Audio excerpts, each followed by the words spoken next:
그러니까는 이제 마태 14장 22절에서부터 36절까지 있는 본문의 말씀입니다. 말씀의 제목은 폭풍 속에서 만난 주님 이렇게 되어 있습니다.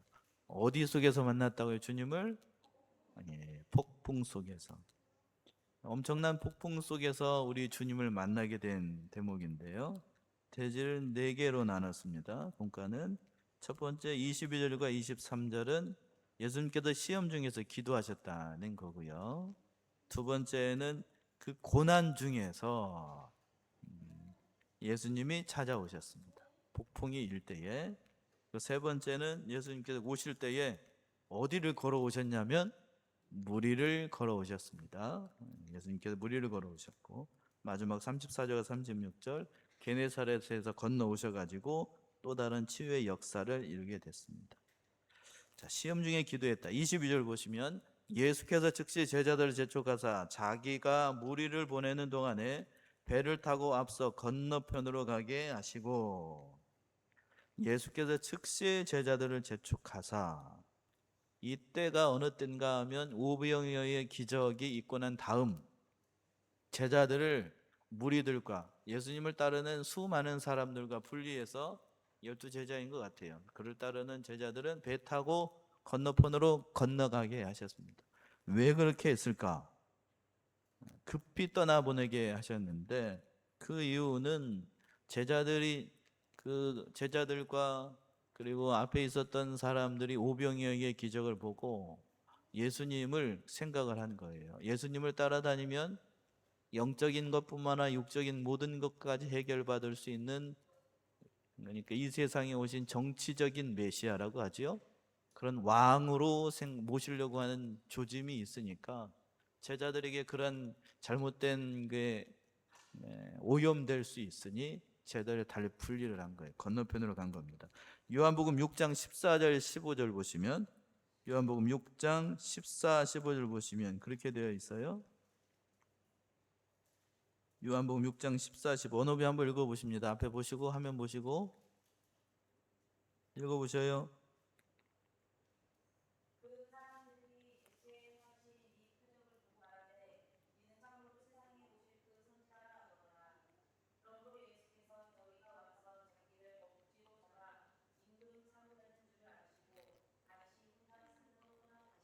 그렇죠. 표행하신 표적, 바로 오병이어의 기적을 얘기를 하는 거예요. 그 기적을 보고 난 다음에 참으로 그 선지자 모세가 얘기했던 신명기 18장 15절에 나와 같은 선지자, 바로 그 선지자를 보내게 될 것이다, 모세가 예언했는데, 그 이제 그 따랐던 무리들 그렇게 생각을 한 겁니다. 물론 그들이 생각하는 그 선지자는 정치적인 왕이에요. 정치적인 왕.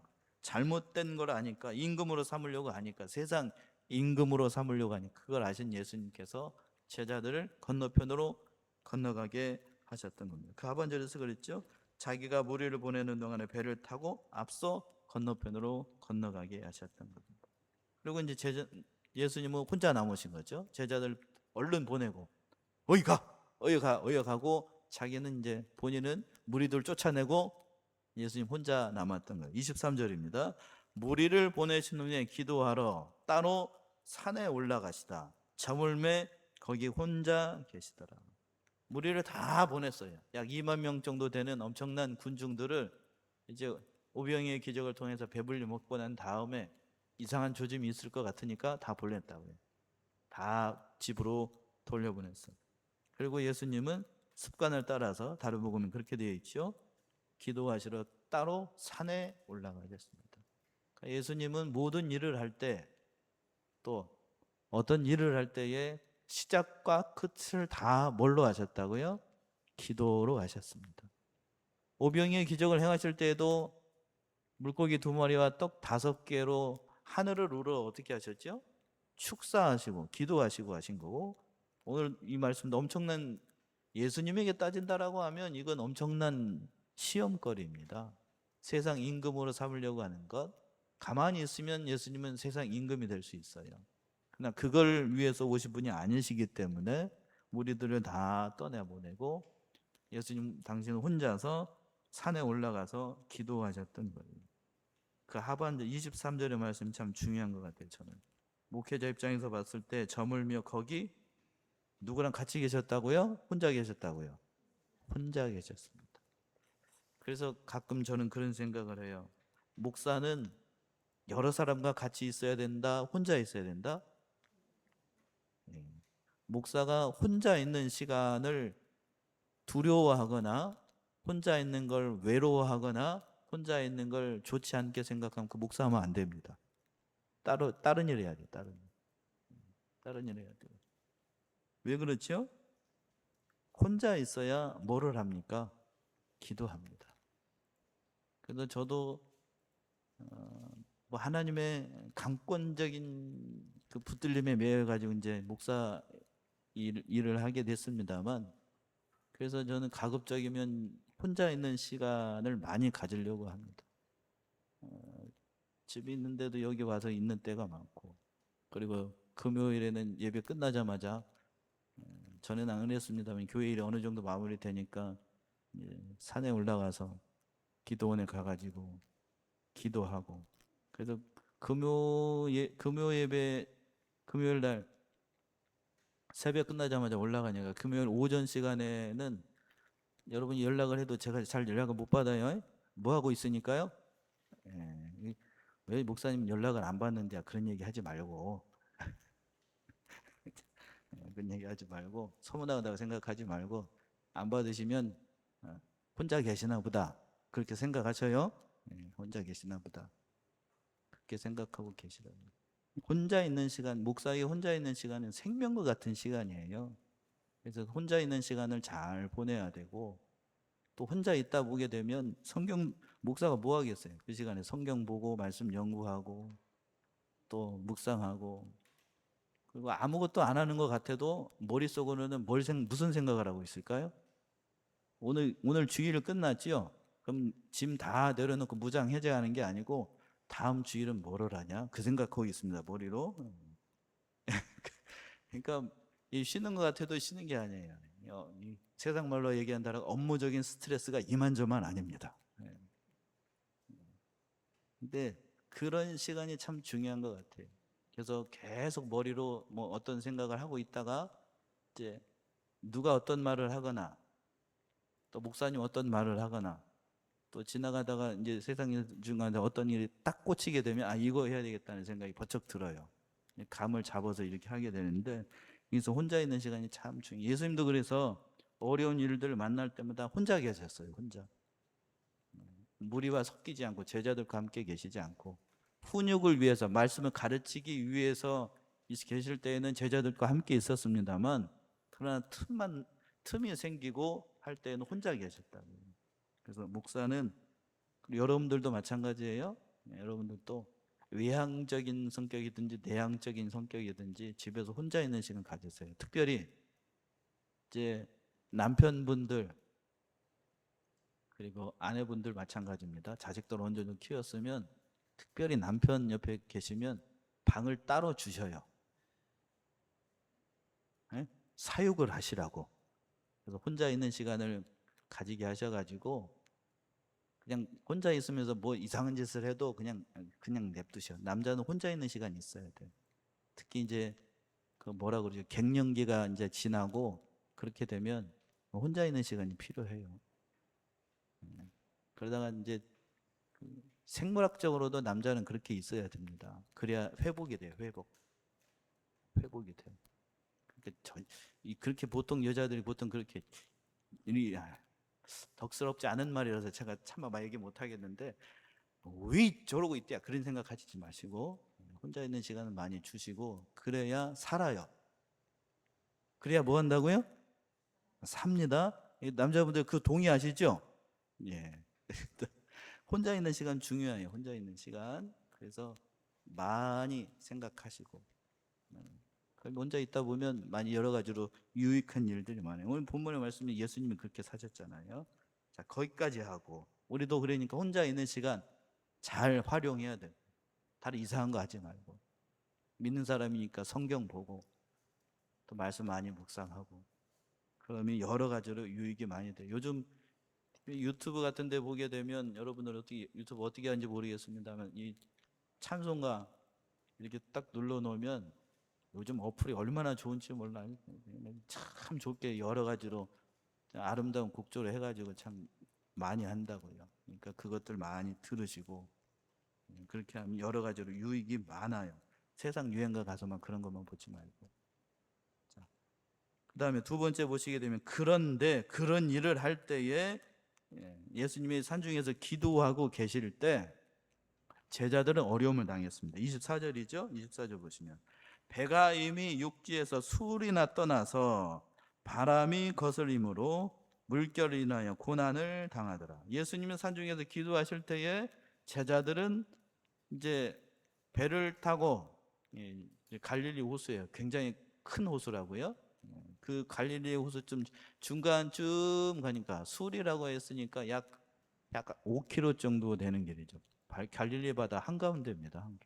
직경이 한 20km 먼 데는 그렇게 정도 된다고 그러는데 양쪽으로 5km 땡 가운데 있으니까 정 가운데지요. 그때에 큰 물길이 일어났습니다. 갈릴리 호수가 그렇답니다. 지면 아래로 해수면보다 아래에 있는 호수이기 때문에 그리고 위에서부터 헬몬산이라고 하는 거기도 찬 물이 내려오고 계곡 아래에 있다 보니까 이 바람이 한번 불게 되면 폭풍이 된다. 지역적인 특성이라고 합니다. 그런 일이 일어났어요. 그런 일이 일어나니까 얼마나 힘들고 어려웠는지 그때 이제 25절 보시게 되면 밤 사경에 예수께서 바다 위로 걸어서 제자들에게 오십니다. 밤 사경 이게 로마 시간입니다. 이거는 이제 그 유대 시간이 아니고 로마는 그 12시부터 저녁 6시부터 다음날 6시까지 12시간을 4개로 나눴어요. 3시간씩 해가지고 밤 사경이니까 그러면 나누면은 새벽 3시부터 6시까지인 겁니다. 굉장히 그 깊은 잠이 여러분들이 들었을 때이죠. 새벽 3시면 그때에 이 제자들은 잠도 못 자고 바다 한가운데서 엄청난 시련을 당했던 겁니다. 근데 그때에 예수께서 어디 위를 걸어오셨다고요? 바다 위를 걸어오셨습니다. 바다 위를 걸어오셨습니다. 폭풍 가운데서 제자들이 앞으로도 나아가지 못하고 어떻게 하지도 못하고 그러니까 예수님께서 밤 사경에 아주 깊은 그 밤중 시간 새벽 그 시간에 오셨어요. 이 사경에 오셨다는 얘기는 깊은 밤 시간에 오셨다는 거는 우리가 좀 몇 가지를 생각할 수 있는데 첫 번째 예수님의 사랑을 보여주는 거예요. 사랑.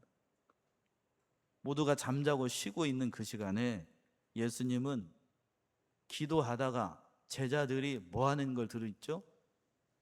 고난 당하고 어려움 당하고 하나님을 부르는 그 소리를 듣고 예수님께서 급히 어디를 걸어오셨다고요? 물 위를 걸어오셨습니다.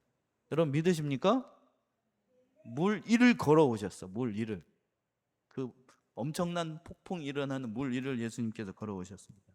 또 한 가지 중요한 사실은 인간이 가장 고통스럽고 절망적인 상황에 계실 때 누가 찾아오신다고요? 예수님이 찾아오세요. 오늘 말씀의 제목이 어디에서 만난 주님이라고요? 폭풍 중. 그러니까 우리가 인생에서 폭풍이라는 인간으로서는 감히 감당할 수 없는 엄청난 환란이 있을 때 우리 주님이 찾아오시는 거예요. 내 능력으로는 되지 않은 일을 만날 때 앞도 막히고 뒤도 막히고 옆도 막혀 있는 상황, 꼼짝달싹할 수 없는 그런 상황이 됐을 때 정확하게 우리 주님이 밤 사경에 찾아오시는 겁니다. 절망의 깊이가 가장 깊은 시간, 그 시간에 예수님께서 찾아오시는 거예요. 얼마나 모두가 다 끝났다, 소망이 없다, 인간의 한계를 드러내는 그 시간, 누가 찾아오신다고요? 예수님이 찾아오십니다. 여러분들이 하나님 앞에 기도하다가 정말로 한계에 부딪혔을 때 그때 하나님이 찾아오죠. 처음부터 하나님께서 찾아오시지 않아요. 처음부터. 그때 오시는 분이 우리 예수님입니다. 왜 그런가? 인간의 모든 것들을 다 어떻게 할 때에 내려놓고 포기하고 자기의 모든 것을 다 내려놓고 누구만 바라보는 시간에? 예수님만 바라보는 시간, 하나님만 바라보는 시간에 예수님이 찾아오시는 거예요.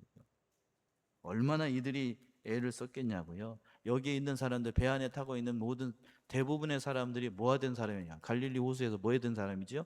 고기 잡던 사람입니다. 이 바람이 불 때마다 거기 이제 12명의 제자들이 타고 있었으니까 이렇게 해봐라 저렇게 해봐라 온갖 말들이 그 안에서 얼마나 많았겠습니까? 예? 뭐 세상 일이나 뭔 일을 할 때에 잘 안 될 때에 어떤 사람이 이렇게 해봅시다 그러면 저 밑에서 그거 안 된다고 그러고 이거 옥신각신 하다가 그 모든 방법들이 다 안 될 때, 다 실패했을 때 하나님께서 찾아오신 예수님을 바다 위를 걸어오셨어요. 참 역사적인 그러한 시간이 됐던 거죠. 그래서 26절 보죠. 그걸 보는데 제자들은 어떻게 행동을 했는가 하면 26절이요. 제자들이 그 바다 위로 걸어오심을 보고 놀라. 뭔 줄로 알고? 유령이라 하며 무서워 소리를 냈습니다. 제자들은 그 바다 위로 이제 시커먼 게 그냥 그 한밤중이니까요. 새벽 3시니까 예수님 아무리 가만히 보고 있는데 저기서부터 깜깜한데 뭔 시커먼 물체가 그냥 쫙 하고 자기들한테 바다 위로 막 걸어오고 있어요. 한번 생각을 해보셔요. 폭풍이 일어나고 여기는 배래 안에 물이 막 들어오는데 저기서부터 까만 것이 막 곧장 자기들 앞에 샥 하고 오고 있어. 물 위로에서. 그럼 어떤 생각이 들겠어요? 이 제자들이 생각하는 거하고 똑같은 거죠. 근데 이거는 상식적으로 생각하면, 이성적으로 생각하면 도저히 일어날 수 없는 일이라고요. 그러니까 제자들이 뭐라고 불렀다고요? 유령이라고 부른 거예요. 제자들이 이렇게 부르는 게 어떤 의미에서 보면 맞는 거지요.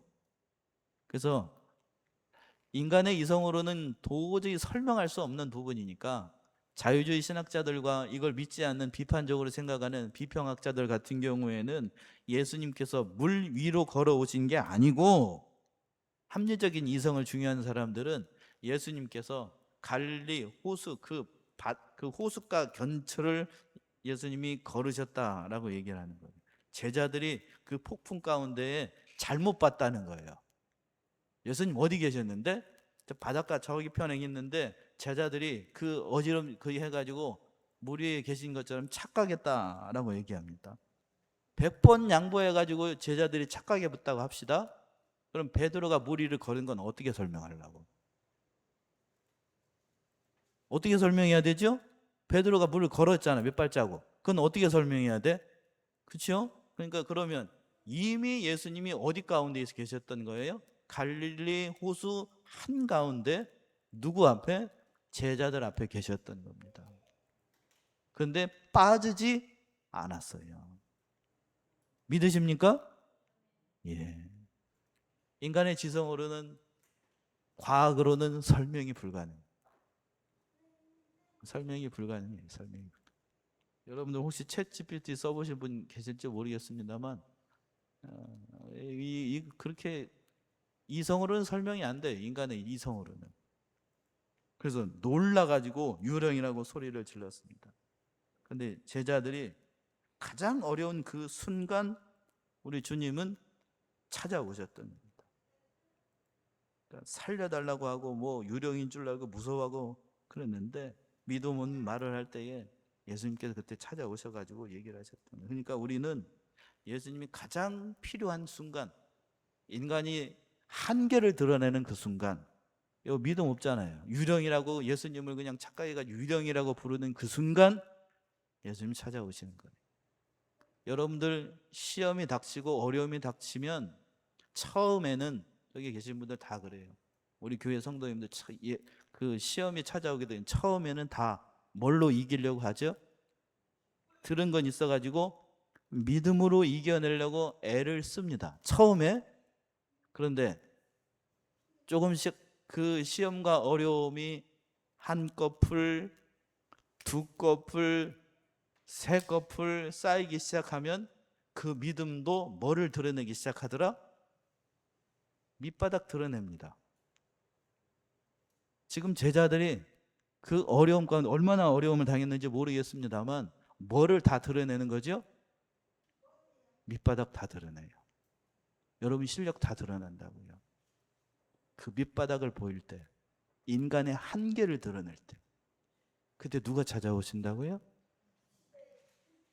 그러니까 여러분 시험 당하고 괴로움 당하고 어려움 당할 때 눈물 나고 한숨 나고, 전 이렇게 표현했습니다만 때로는 입에서 육두문자가 나올 때 그때 예수님이 찾아오셔요. 정말 고통스러운 순간에 예수님 찾아오십니다. 제가 만났던 예수님은 제가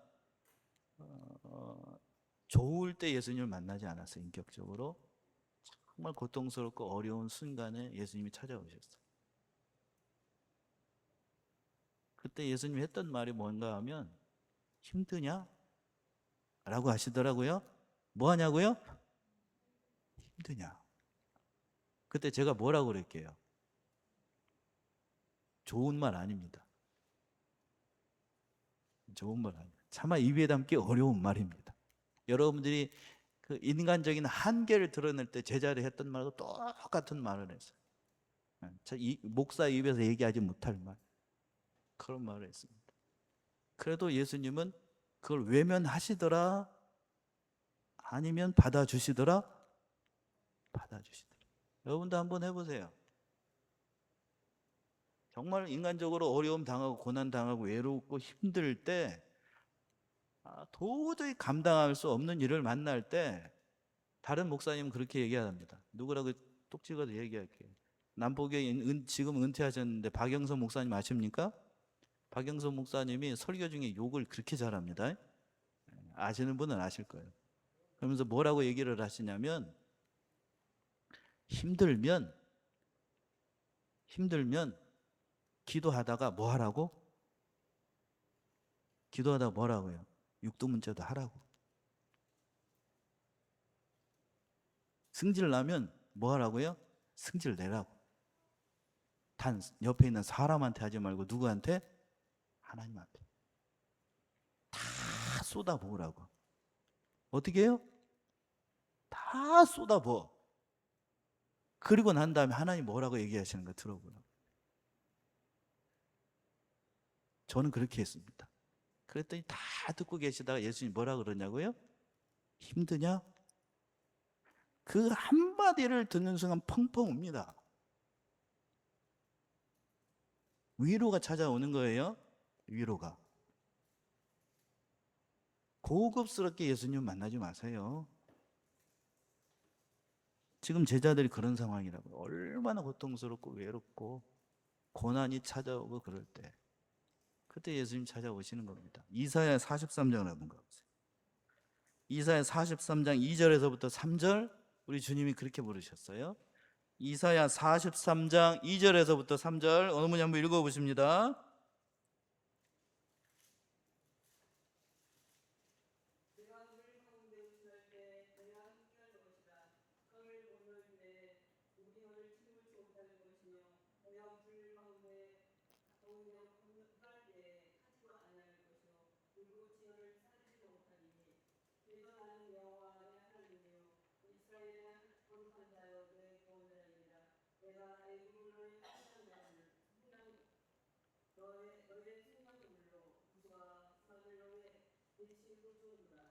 그랬죠? 예, 거기까지요. 2절에서 그랬습니다. 네가 어디 가운데 지나도 물 가운데 지날 때 내가 어떻게 하겠다고요? 함께 할 것이다.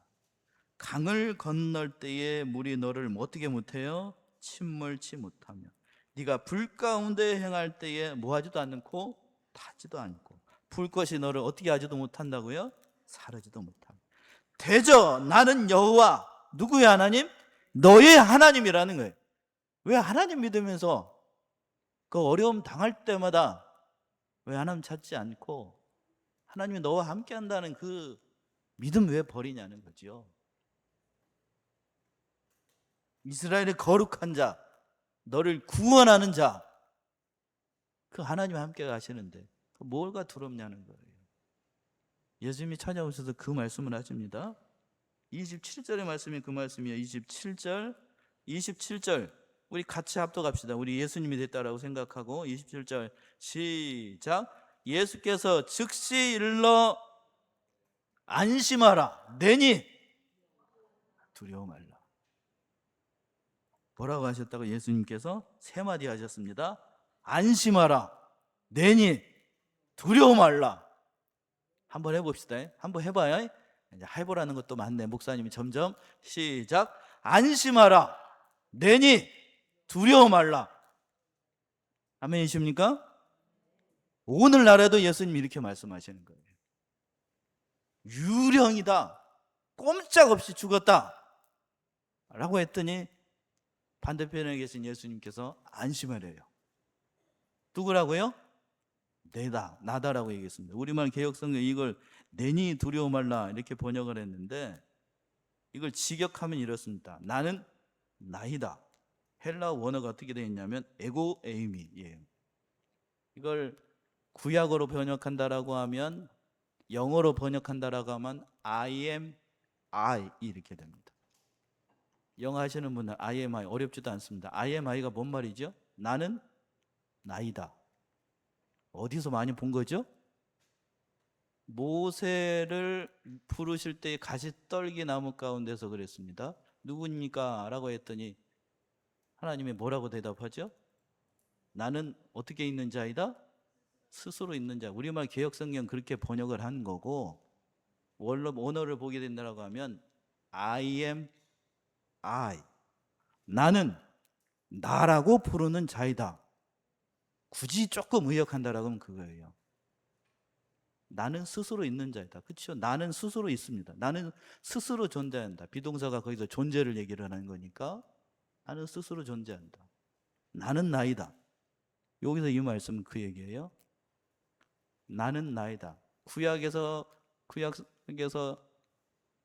모세를 만났을 때 하나님께서 말씀하신 대목이나 폭풍 가운데 어려움에 빠진 제자들을 찾아오신 예수님께서 에고에임이 나는 나라고 부르는 자이다.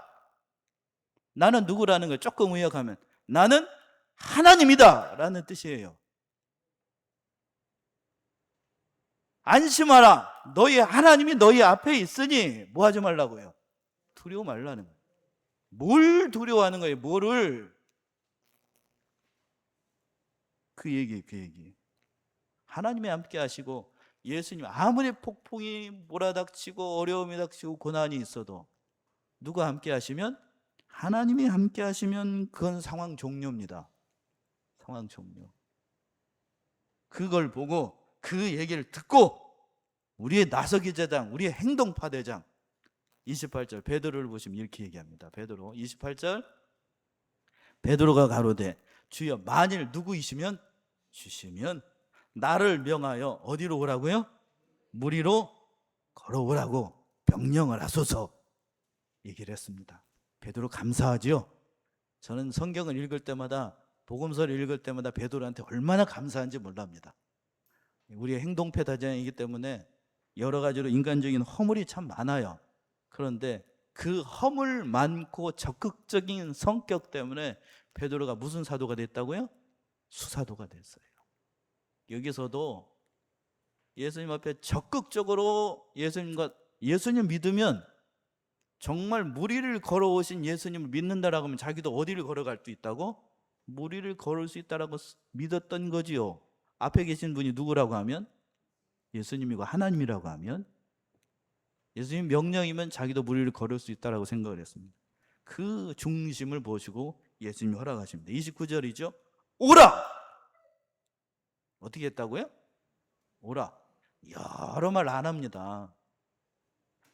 앞에서 저희 지기 오전 시간에 그랬습니다.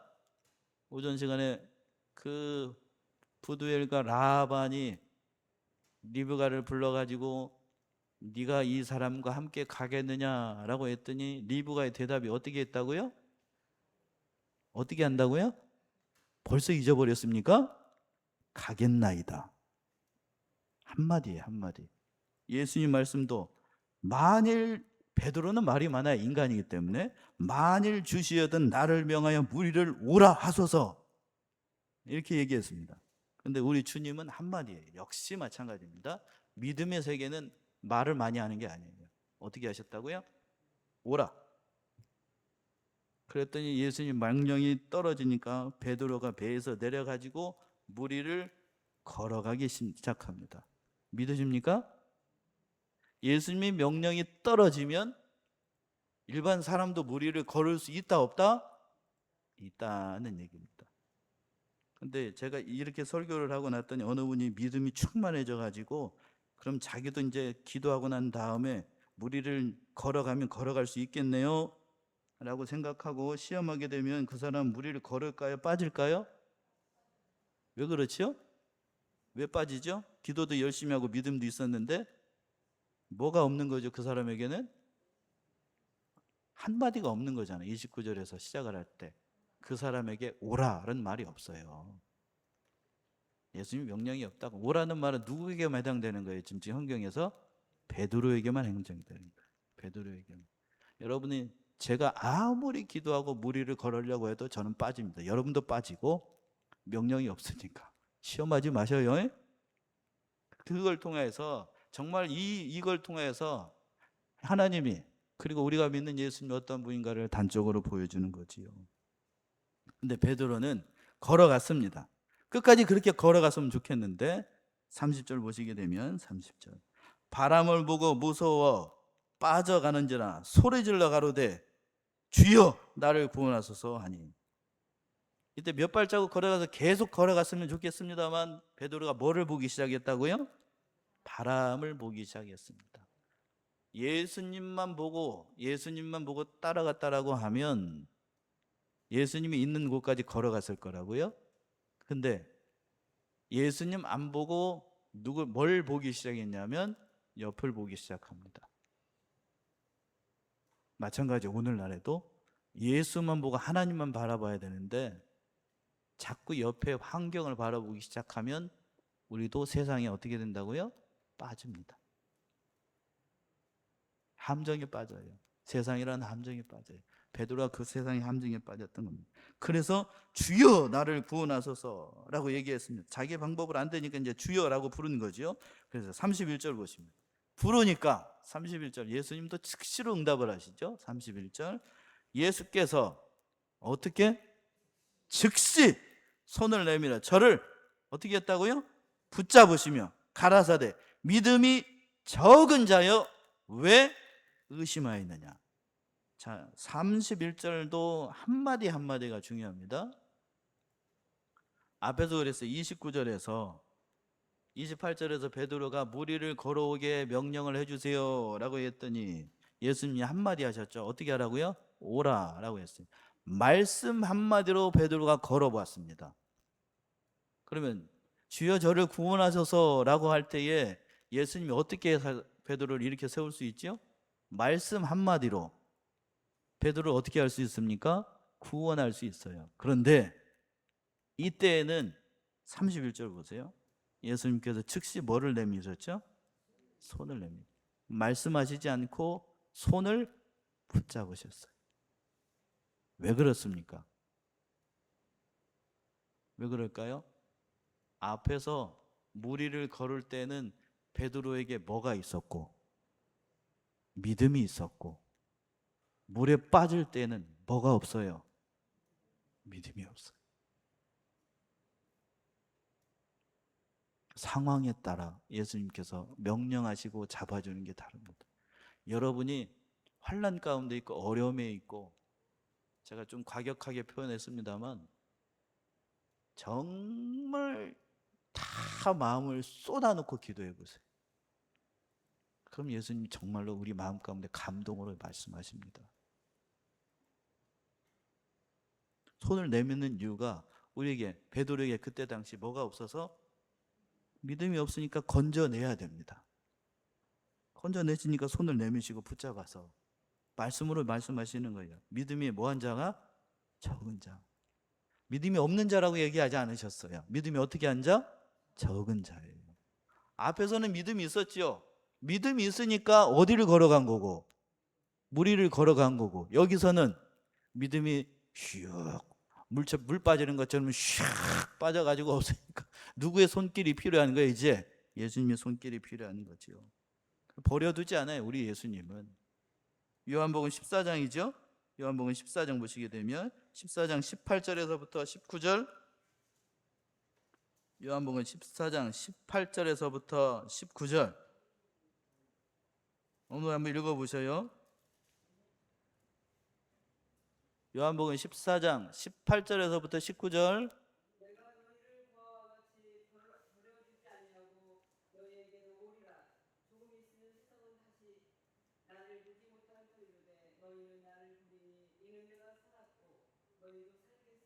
십팔 절에서 그랬습니다. 내가 너희를 뭐와 같이 버려주지 않는다고요? 고아와 같이. 우리가 어려움 당하고 고난 당할 때 예수님 모른 척하지 않습니다. 베드로가 물 위를 걸을 때에도 예수님이 함께 하셨고, 물에 빠져서 구원해 달라고 손을 내밀 때에 손을 잡아주시는 분이 예수님이에요.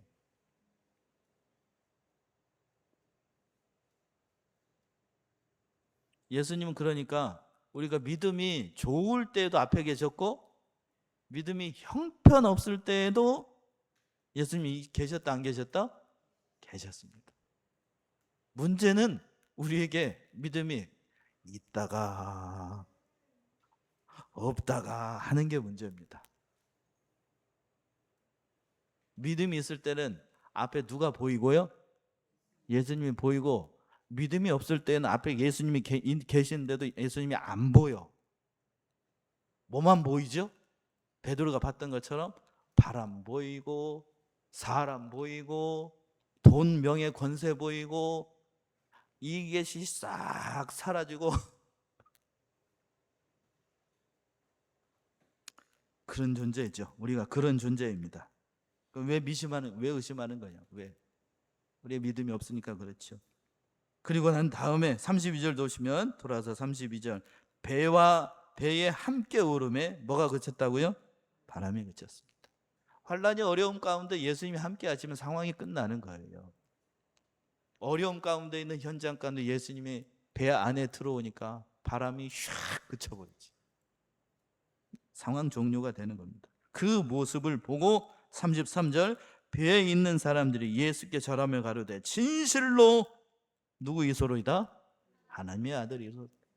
이때 예수님이 누구인가를 이제 조금씩 알아가게 되는 거죠. 오병이어의 기적을 통하여서 알게 됐고, 또 물 위를 걸어오신, 그리고 폭풍과 바다도 잔잔케 하신 예수님을 보면서 우리들이 깨닫게 되는 겁니다. 43절 보시면, 저희가 건너가 가네사렛 땅에 이르니 35절, 그곳 사람들이 예수 진 줄 알고 그 근방에 두루 통제하여 모든 병자를 예수께 데리고 와서, 마지막, 다만 예수의 옷가라도 손을 대게 하시기를 간구하니 손을 대는 자는 다 나음을 얻었더라. 믿음이 있는 자는 다 이 믿음의 역사에 참여하게 된다는 얘기입니다. 오늘 이 말씀 속에서 우리가 어려움에 빠졌을 때, 제목 기억하십니까? 언제 예수님을 만났다고요? 폭풍 가운데 있을 때, 환란의 어려움이 닥칠 때, 비바람이 불 때, 그때 우리 주님을 만날 수 있는 기회예요. 그러니까 어려움을 당할 때 옆에 사람 보지 말고, 사람한테 짜증 내지 말고, 누구한테 짜증을 내라고요? 짜증 내도 돼요, 목사님. 짜증 내도 됩니다. 사람한테 하지 말고 누구한테? 저분한테. 옆에 있는 남편, 옆에 있는 가족 식구들 못 살게 굴지 말고, 누구한테? 아무리 험한 말을 하고 아무리 못된 말을 해도 그걸 잠잠히 듣고 계시는 누구한테요? 하나님한테 하세요. 그리고 하나님이 뭐라고 하시는가 들어보시라고. 들어보셔요. 그러면 예수님이 대답하십니다. 오늘 말씀에서 그랬죠? 안심하라. 내니 뭐 하지 말라? 그 말씀이 하신다니까요. 그 말씀 가운데서 어려운 모든 현실들을 믿음으로 이겨나가시고, 예수님 인격적으로 더 가까이 만나서 하나님만 바라고 예수님만 바라고 어려운 현실들을 이겨나가는 사랑하시는 우리 상남의 중학교 성도님들 모두가 되시기를 바랍니다. 기도하겠습니다.